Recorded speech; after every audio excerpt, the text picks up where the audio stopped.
Order. Personal statement. Mr. Boris Johnson.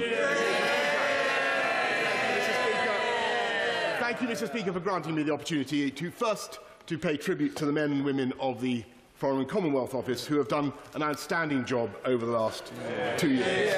And I'm very proud that we have rallied the world against Russia's barbaric use of chemical weapons, with an unprecedented 28 countries joining together to expel 153 spies in protest at what happened in Salisbury. We have rejuvenated the Commonwealth with a superb summit that saw Zimbabwe back on the path to membership and Angola now wanting to join. And as I leave, we are leading global campaigns against illegal wildlife trade and in favour of 12 years of quality education for every girl. And we have the flag, the Union flag, going up in 9 new missions in the Pacific, the Caribbean and Africa, and more to come, so that we have overtaken France to boast the biggest diplomatic network of any European country. None of this, Mr. Speaker, would have been possible without the support of my right honourable friend, the Prime Minister. Everyone who has worked with her will recognise her courage and her resilience. And it was my privilege to collaborate with her in promoting Global Britain, a vision for this country that she set out with great clarity at Lancaster House on January 17th last year. A country eager, as she said, not just to do a bold, ambitious and comprehensive free trade agreement with the EU, out of the customs union, out of the single market, but also to do new free trade deals around the world. I thought it was the right vision then. I think so today. But in the 18 months that have followed, it is as though a fog of self-doubt has descended. And even though our friends and partners liked the Lancaster House vision, it was what they were expecting from an ambitious partner, what they understood, even though the commentators liked it and the markets liked it.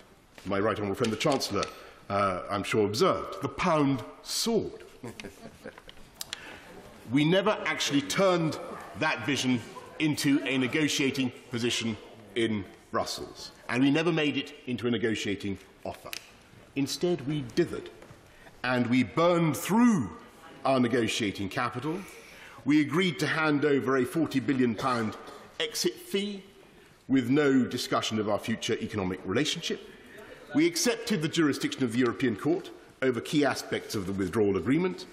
And, worst of all, we allowed the question of the Northern Irish border, which had hitherto been assumed on all sides to be readily soluble, to become so politically charged as to dominate the debate. Order. The statement by the right honourable gentleman must be heard, and by long-standing convention it is heard with courtesy and without heckling. Mr. Boris Johnson. Mr. Speaker, I'm grateful. No one on either side of this House or anywhere wants a hard border. You couldn't construct one if you tried.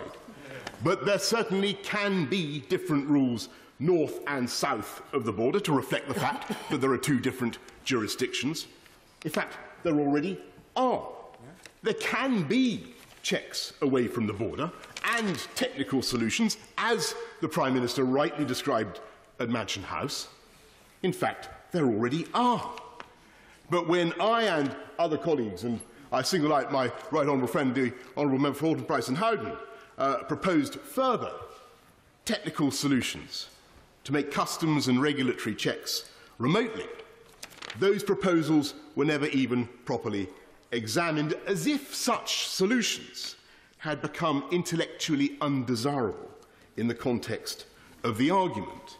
And somehow, after the December joint report, whose backstop arrangement we were all told was entirely provisional, never to be invoked, it became taboo even to discuss technical fixes.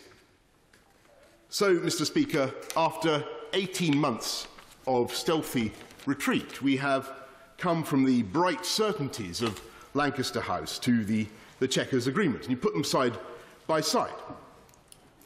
Lancaster House said laws will once again be made in Westminster. Chequers says there will be an ongoing harmonisation with a common EU rulebook. Lancaster House said it would be wrong to comply with EU rules and regulations without having a vote on what those rules and regulations are. Chequers now makes us rules takers. Lancaster House said we don't want anything that leaves us half in, half out, and we do not seek to hold on to bits of membership as we leave. Chequers says that we will remain in lockstep on goods and agri-foods and much more besides, with disputes ultimately adjudicated by the European Court of Justice. Far from making laws in Westminster, there are large sectors in which ministers will have no power to initiate, innovate, or even deviate. After decades in which UK ministers have gone to Brussels and expostulated against costly EU regulation, we are now claiming that we must accept every jot and tittle for our economic health with no say of our own and no way of protecting our businesses and entrepreneurs from rules now and in the future that may not be in their interests. My right honourable friend, the Chancellor, was asked to identify the biggest single opportunity from Brexit. After some thought, he said regulatory innovation.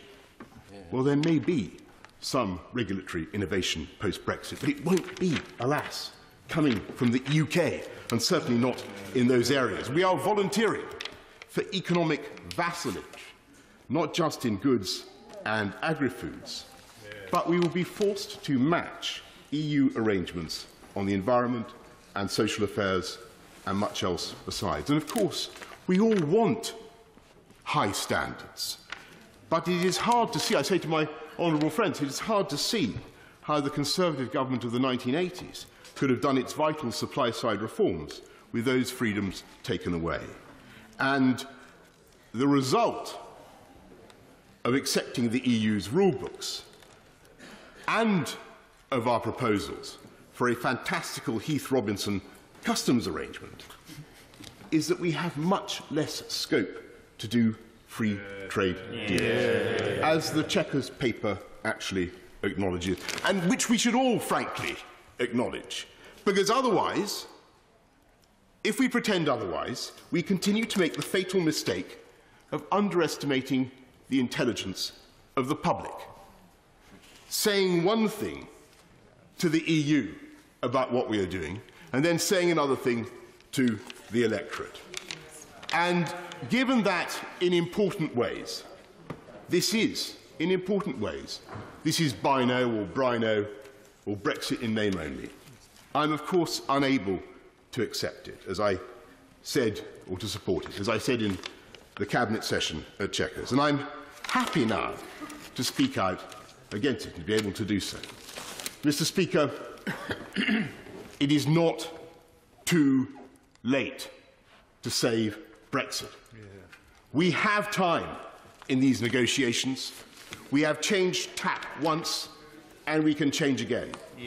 The problem is not that we failed to make the case for a free trade agreement of the kind spelt out at Lancaster House. We haven't even tried. We must try now, because we will not get another chance to get it right.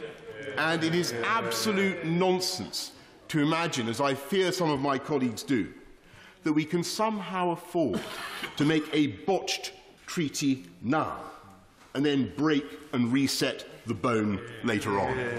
Because we have seen, even in these talks, how the supposedly provisional becomes eternal. And we have the time, and I believe the Prime Minister has the support of Parliament. Remember the enthusiasm for Lancaster House and for Mansion House. And it was clear last night, it was clear last night that there is no majority in this House for a return to the customs union. With goodwill and common sense, we can address the concerns about the Northern Irish border and all other borders. We have fully 2.5 years to make the technical preparations, along with preparations for for a world trade outcome. Those preparations which we should now accelerate. We should not and need not be stampeded by anyone. But let us, again, aim explicitly for that glorious vision of Lancaster House, a strong, independent, self-governing Britain that is genuinely open to the world, not the miserable, permanent limbo of Chequers, not the democratic disaster of ongoing harmonisation with no way out and no say for the UK. We need to take one decision now before all others, and that is to believe in this country and in what it can do. Because I can tell you, Mr. Speaker, that the UK's admirers, and there are millions, if not billions, across the world, are fully expecting us to do what we said and to take back control and to be able to set new standards for technologies in which we excel, to behave not as rules takers, but as great independent actors on the world stage, and to do free trade deals, proper free trade deals for the benefit and the prosperity of the British people. That was the vision of Brexit that we fought for. That was the vision that the Prime Minister rightly described last year. That is the prize that is still attainable. There is time. And if the Prime Minister can fix that vision once again before us, then I believe she can deliver a great Brexit for Britain, with a positive, self-confident approach that will unite this party, unite this House, and unite this country as well.